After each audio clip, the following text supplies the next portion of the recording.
¿Qué tal? Les voy a hablar acerca de las ecuaciones de Maxwell. Estas son cuatro ecuaciones que pueden describir cualquier fenómeno electromagnético. Las vamos a ver tanto en su forma integral como en su forma diferencial. Bueno, también vamos a escribir algunos otros conceptos. El flujo eléctrico está representado por la letra griega φ, subíndice E. Y este nos representa la cantidad de líneas de campo eléctrico que atraviesan una superficie de área determinada. El flujo magnético es un desplazamiento de líneas de campo magnético que atraviesan una superficie de área determinada. La circulación magnética, que se define como la sumatoria de todas las contribuciones de campo magnético alrededor de una trayectoria cerrada. Esta se representa con la letra griega lambda subíndice b, que es igual a la integral cerrada del vector de campo magnético por el producto punto del vector diferencial de línea. El gradiente. Bueno, el gradiente es una operación que se aplica a campos escalares y da como resultados campos vectoriales.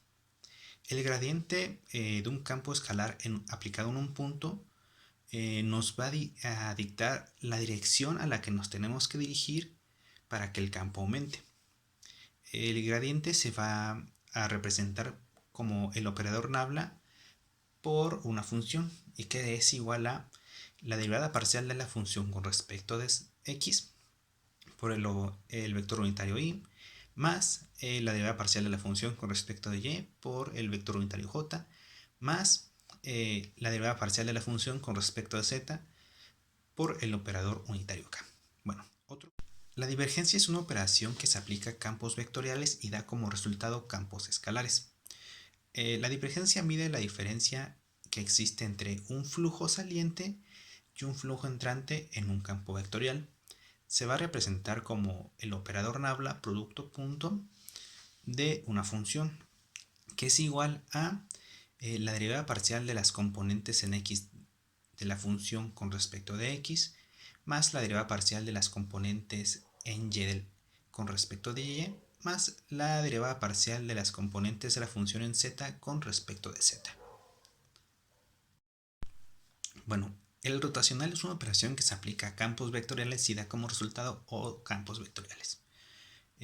Bueno, el rotacional nos va a indicar si un campo vectorial gira alrededor de un punto y cómo gira, la forma en que gira.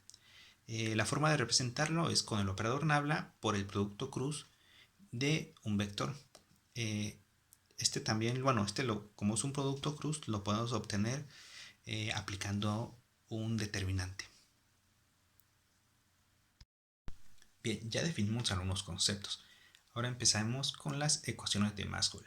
La primera ecuación es la ley de Gauss para campos eléctricos.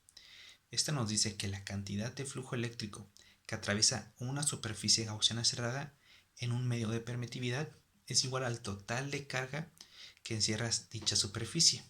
En su forma integral la podemos encontrar como el flujo eléctrico es igual a la doble integral del campo eléctrico producto punto del vector de área.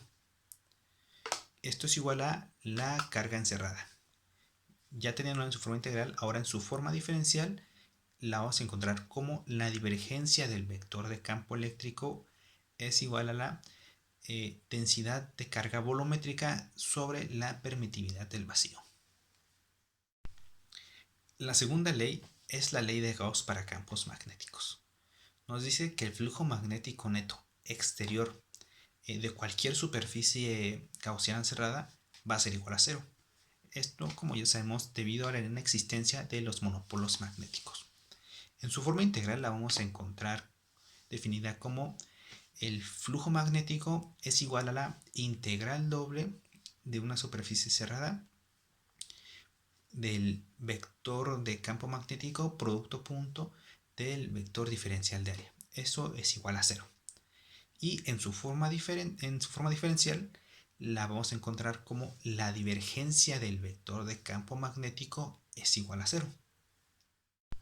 Bien, la tercera ley es la ley de Faraday. Esta nos dice que un campo magnético que varía con respecto al tiempo inducirá alrededor de él una circulación de campo eléctrico. En su forma integral, esto se define como la integral cerrada del vector de campo eléctrico por el producto punto del vector diferencial de línea, que es igual a menos la diferencial del flujo magnético con respecto del tiempo. El signo menos tiene su origen en la ley de Lenz, que vendría complementando la ley de Faraday. Bueno, la ley de Lenz nos dice que cuando se inducen corrientes, estas producirán un campo magnético opuesto a la fuente que las originó. Y bueno, es decir, si un campo magnético que gira hacia la izquierda produce una corriente, induce una corriente, esta corriente inducida producirá un campo magnético a la derecha que lo contrarrestará. Bien, ahora en su forma diferencial se define como el rotacional del campo eléctrico es igual a menos la derivada parcial del vector de campo eléctrico con respecto del tiempo. Bien, ahora la cuarta ecuación o la ley de Amperes-Maxwell nos dice que cuando hay un campo eléctrico que varía con respecto del tiempo, este generará alrededor de él un campo magnético. Bueno, en su forma integral se puede definir como la integral cerrada del vector de campo magnético producto punto por la diferencial de línea, por el vector diferencial de línea, que es igual a μ0 por la corriente más μ0 epsilon 0 por la diferencial del flujo eléctrico con respecto del tiempo. Bueno, aquí cabe mencionar que un término de la derecha se define como la corriente de desplazamiento, que esta está muy relacionada cuando existe un flujo eléctrico que va variando con respecto al tiempo. Bueno, y sucede cuando una carga se encuentra en movimiento o cuando se transporta de un sitio a otro. Bien, la corriente de desplazamiento se define como I subíndice D, que es igual a μ0 epsilon 0 por la diferencial del flujo eléctrico con respecto del tiempo. Bueno, tras haber definido la forma integral, ahora en la forma diferencial, esta ley se define como el rotacional del campo magnético es igual a μ0 por el vector J más μ0 epsilon 0 por la diferencial parcial del vector de campo eléctrico con respecto del tiempo. El vector J es la densidad de corriente, es decir, la cantidad de corriente por unidad de área que hay en un conductor. Y esta se define como J, el vector J es igual a la doble integral del vector corriente producto punto de la diferencial por el vector diferencial de área. Bueno, ya definimos las cuatro ecuaciones. Espero que haya quedado claro lo mayor posible. Y a continuación aparecerá una tabla donde se resumirán las cuatro ecuaciones tanto en su forma integral como en su forma diferencial. Bueno, hasta luego.